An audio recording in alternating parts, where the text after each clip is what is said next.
It's finally dried up enough so I can get out and get going in the raised bed area here and start getting them ready to plant soon.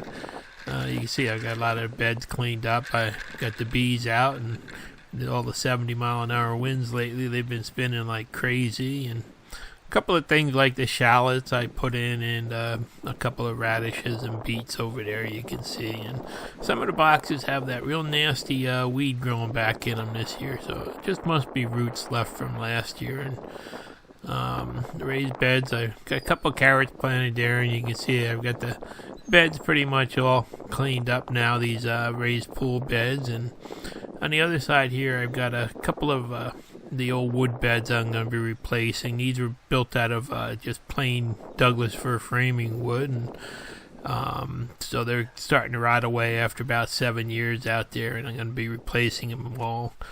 I had a couple more pieces of that pool wall that I cut up, and didn't have enough of the gray stuff, but I did have a couple pieces of that white stuff that you see there with the brackets on it, so I was able to use those parts to fill in and come up with beds that are big enough.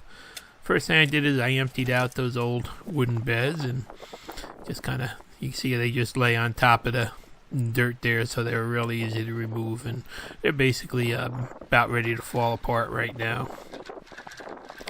And the aluminum beds are just going to go in their place. So there's the first one there, and I'm going to actually put some 1.5 by 1.5 lumber up in those brackets here to put some fencing around and stuff to hold plants, so they'll come in handy anyway. And this is just putting the last one together. You can see how easy these extrusions just slide together. I sure wish I could find more to replace those other beds that you see in the background there, but I'm going to have to come up with something different now because I'm, out of the aluminum. I just can't find anybody that makes anything like this.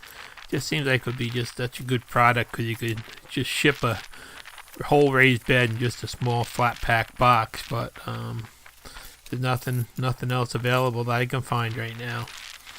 So you can see it just kind of all little parts just slide together and they interlock, and you can kind of make whatever radius that you want with them. And it only takes a couple minutes to slide a bed together. So there it is, you get them done, and then they just slide together and lock in and just lay in place there. And now where this one middle bed's going, there was some gravel walkway there, and underneath the gravel, all that gravel is a 6 mil poly that's been down for years, and you can see that. So basically I'm just gonna scrape some of that gravel off of there and go back and just cut out that plastic. Now this is the only tool I can find at the moment down there, so it's kind of not the right tool for the job, but it does cut the plastic anyway. And then on the other side, I went up and I just grabbed my knife there so I could cut out all the landscaping fabric that's under the other side there and remove some of that mulch. Now, next week, hopefully if I get time, I'll get up and pick up a load of pea gravel to finish doing the gravel around these new beds, and some mulch to actually, redo the mulch in here. Now once I got them pretty much set round the way I want them, I just take a block of wood and a hammer and go back and tap everything down just to make sure it's perfectly, all those edges or lips are level and stuff there, and then just put a little dirt, gravel mix around the outside edge here to try to get it perfectly round. So I got the first one done, and then it's time to go back and finish up the second two. And this one didn't have the gravel in it, so it just had the mulch, so I just had to trim that back and just level it all there with a hammer and block of wood. So I got them all in place, and I did put a string to keep them in line with the other ones that were previously in place there, so I'd have a nice straight pathway. And there you can see I've got 6 of these larger raised beds now, and I've got all the other smaller ones over there. Now, I finally got dry enough to get down here with the truck and the trailer, so I ran over to my place where I buy my compost and bought a load. I bought 2 yards of a what they call compost topsoil mix. It's 50% topsoil and 50% compost. It's actually half the price of buying a load of compost. So I figured I'd use this because when you're filling big beds like this, having 100% compost doesn't really matter. If I had enough of my own, I'd fill them with compost. But for now, I'm just taking the easy way out, and I bought this, and it's real nice. It's half compost and half of a real nice topsoil. No real clay or anything in it, so I'm really happy with the mix. And this turns out to be, it's all handwork here. You got to shovel it in and shovel it out because those raised beds you can't really dump a wheelbarrow up against or anything, and you want to make sure that you keep them round as you're filling them and going along there. So it did take a while. It took a little bit less than a half a yard of the mixture to fill each of these beds up. I think it was like about 0.4 yards I figured for each one, so I'm going to definitely have a lot left over here. So I went through and just got all 3 of them filled up to the top there and kind of raked off and all ready to plant.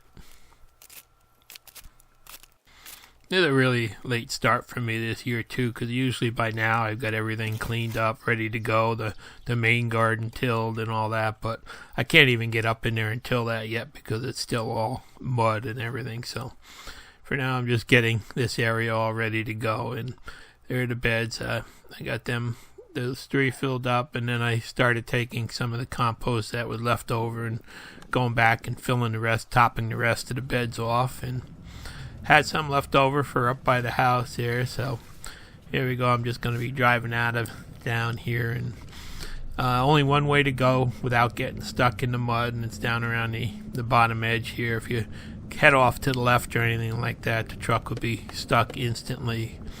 Luckily, with the wider 20-inch tires on the truck and that 4-wheel drive with the limited slip rear end in it, it's really a good truck in the mud and just kind of going off roads like this and stuff. So it's been really an excellent vehicle, and my wife and I really love it. Not one problem with it so far.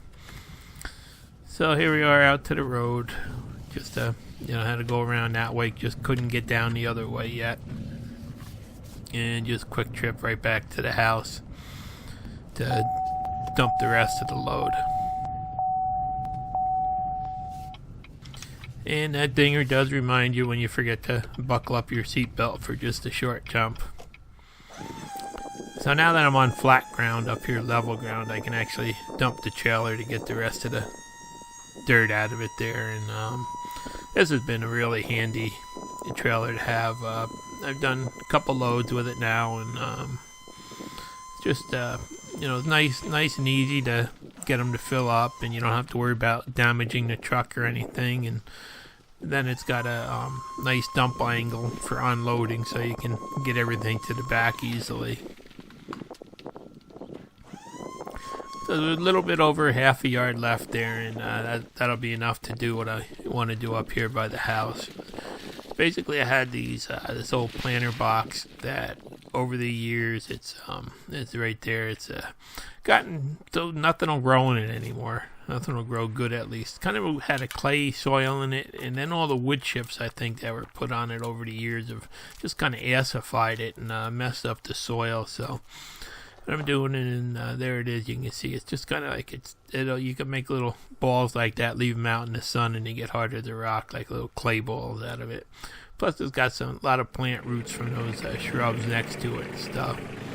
So all I'm going to do is I'm just going to take this all and just dig it out and replace it with some of the fresh compost and topsoil mix so we can get nice things growing in there again.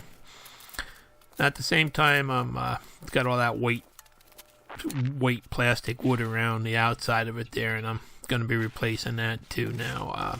That's all kind of beat up from tractors hitting it and cars hitting it and snow blowers hitting it and everything else. So I'm trying to figure out what to replace it with, but in the meantime I'm just going to refill this bed with some good dirt so we can do some planting up there. And I still had some more left over for the boxes over on the side of the house that I'm going to finish topping off and cleaning out stuff next. And here's kind of some of the boxes over there. I've got my spinach going. There's some garlic and some more shallots, and all my lettuce is started. And there's some beets and more garlic and more lettuce, and a couple more boxes down through the fence here that I still have to plant. And I've got this area all ready to go now. Now it's supposed to start raining in about an hour with bad thunderstorms for the next day and a half. So hopefully on Monday I'll be able to get out here and start planting, because I don't want to take a chance of putting stuff out before the high winds, and just in case we get some hail and stuff like that. So here it is. It's kind of the first start of my gardening season for 2019. And there's my old compost pile that I'm actually going to turn into a big raised bed next, I think. So that's it. Hopefully next week I'll have some videos about planting things. Thanks for watching. Please subscribe.